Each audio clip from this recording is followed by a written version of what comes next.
this is happening, California lawmakers are rushing to amend the state constitution to help women across the country continue to have access to abortion here in this state. So our Morgan Rynor is joining us now to talk about that. Morgan Rynor, what is that plan? How are they going to actually make this happen? The plan is just that. Change the state's constitution to make it clear that women have a right to an abortion. It'll require a 2/3 vote by the legislature and then a 2/3 vote by the general public. And it's possible. A Public Policy Institute of California poll found that about 80% of Californians do not want Roe v. Wade to be overturned. Governor Gavin Newsom teamed up with top state lawmakers to change California's constitution to explicitly state a woman has the right to an abortion. My goal is to get this on the ballot for November, working with the stakeholders and partners. The draft released by the Supreme Court to overturn Roe v. Wade would hand the power back down to the states. California already has protections in place. Planned Parenthood of California CEO Jody Hicks said if this leaked draft shows anything, it's that 50 years of legal precedent holds no water.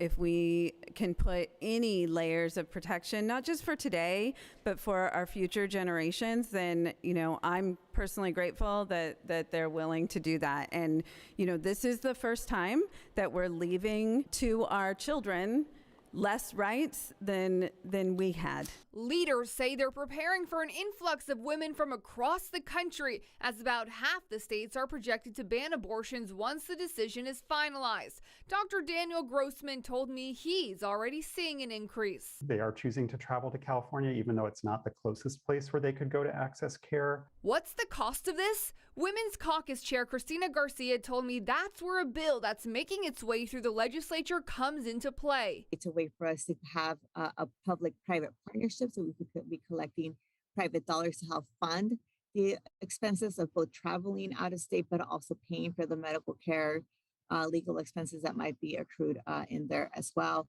Atkins adding they're not proposing using the state's surplus because of the generosity she knows will pour in. Republican Assembly member Kevin Kiley called the state's response to a draft irresponsible. And is trying to sort of intervene and even perhaps intimidate the court with, very explosive language. Kiley is running for Congress, and on the national level, President Joe Biden is asking Congress to pass protections for women across the country, something that Kiley told me he would not support if elected. Morgan, I know you have been reporting about this particular topic over the past couple of months. In one of your reports, you mentioned that millions of women from across the country could travel here to California to access an abortion.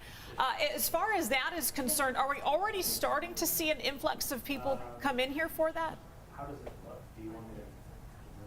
Yeah, Heather, when I first told you about these discussions starting months ago, I interviewed a clinic doctor who told me he was already getting calls from women across the country. And today, everyone I spoke to, including that same clinic doctor, told me that they are starting to see an influx. But an exact number, I can't give you yet. Yeah, political earthquake all across the country today, not just in California. Morgan Rynor reporting for us on the impacts here. Thanks, Morgan.